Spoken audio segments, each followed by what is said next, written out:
Okay, so I guess I'm doing the sermon today. But before I begin, could everyone look up here at the front row at these youth? These youth have put this service together in less than 3 weeks, and I think they've done a phenomenal job. Can they get a hand?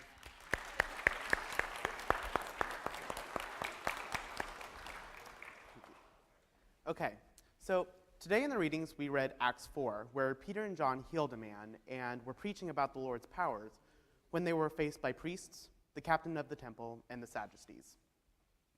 Peter and John were put under arrest and then put on trial the next day. Now, the last time these same people had gathered for something to do with Jesus, they had committed murder. Now, we know that Peter and John lived on, but they could have easily have thought that they were going to die because of what Peter was about to say. Though Peter said straight on, Jesus Christ of Nazareth, whom you crucified, whom God raised from the dead. Then he begins to talk about Jesus, how Jesus was the cornerstone and that they had rejected him. Now, if the chief cornerstone of anything is laid even slightly erroneously, everything built on top of that is going to be angled slightly erroneously. Likewise, if the chief cornerstone of someone's faith is anything other than Jesus Christ, their entire faith is going to be angled erroneously at best. Now, Peter is being faithful here, even in this trying time, and this scared the high priest. So he threatened them, telling them to never teach or talk about Jesus again. Upon hearing this, though, Peter said, "Whether it is right in the sight of God to listen to you more than to God, you judge. For we cannot but speak the things which we have heard and seen." This man literally said flat out no to the high priest, who could have him killed in seconds. Here, Peter is laying down his life for Jesus. Here, Peter is demonstrating that when God does anything for us, whether it's healing us, calling us to be part of his kingdom, etc., we shouldn't walk away from God. Instead, we should stand up for God, even if it means we need to lay down our life, because it will turn out the right way. Maybe not the greatest way for us, but the greatest way for God. And that's what ultimately matters. Today, we also read the gospel where we heard Jesus say, "I am the good shepherd." Now, this brings to mind David, the shepherd boy who slew a lion in defense of his sheep. Now, surely some shepherds lose their lives trying to protect their sheep from wild animals or thieves. Others may lose their footing while searching for sheep at night, suffering injury or even death. Being a shepherd is not for the faint-hearted. But Jesus goes beyond that. A good shepherd will risk his life for the sheep. A good shepherd will risk his life to protect his sheep, but that is different from laying down one's life. The shepherd who risks his life for the sheep does not expect to die, but expects to live. Now, occasionally, a shepherd will die in an encounter with an animal or thieves, but most will not. People who engage in risky occupations typically believe that it will be the other person who will die. They do not plan on laying down their lives, but rather to make their foe lay down his or her life. And Jesus literally laid down his life for us. Jesus is not just a shepherd. Jesus is a good shepherd. Jesus is the good shepherd. And we treasure the picture of Jesus, the good shepherd. He's holding little lambs in his arms, protecting and caring for them. We are those lambs. In John 10, Jesus gives us the reasons why we can be so sure and certain about his good shepherd status. He has authority to do what he does, and he cares for us, even enough to lay down his life. To me, one of the most powerful verses in the Bible is John 10, 3-4, which states, "The sheep hear his voice, and he calls his own sheep by name and leads them out.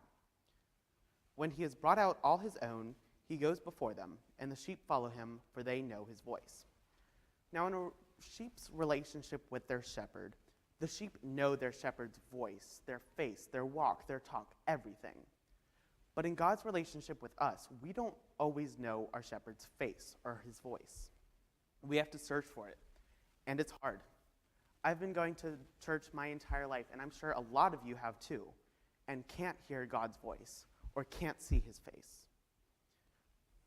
It can make you feel lonely or different from everyone else because you can't see this God that everyone's talking about. And I'm not going to stand up here and tell you how to see God's face or how you're a bad Christian because you can't hear him when you pray, because neither can I. When I pray, I don't get a response. When I cry, I don't feel some support from some unseen being. And I'm sure that a lot of you can relate to that. I had a friend in middle school named Maddie. She and I were best friends. I knew everything about her, and she knew everything about me. And one thing I knew about her was that she loved the Lord. She was always talking about these dreams that she had, about talking with God, and how she felt the Holy Spirit in everything she did. And I was jealous because I prayed hard, and I worked hard, and I could not feel this God, this presence that she felt. 3 months ago, Maddie killed herself. That sent me into one of the worst places I've ever been. Not only did I lose my best friend, but I also couldn't comprehend how someone who was in so much love with the Lord could be so sad. Sometimes sheep run away. Sometimes sheep are disobedient to their shepherds. But Maddie, I think she did what she did to get closer to God. She dealt with depression, anxiety, bipolar depression. She was in so much pain, and she knew that the only way out was to go straight to her Lord. And I know that she's in heaven right now listening to this sermon. Her death has actually brought me a little closer to God. I've been thinking about how he died for us, and all he expects from us is to follow him and to listen to him. I also suffer from depression and anxiety. As I was typing this, I was sweating and shaking because I was so nervous about giving this. But when you think about it, Jesus laid down his life for us. So the least I could do is face my anxiety, get up here, and try to spread a message. But the great part about God's grace is, I could have easily said no to Pastor about doing the sermon. Easily. And one of these youth, they would have done this sermon, and it would have been absolutely great. God would forgive me, I would live on, God would still love me, and no matter what I did, he would still love me. And all he asks from us is to listen to him, is to try to listen to him.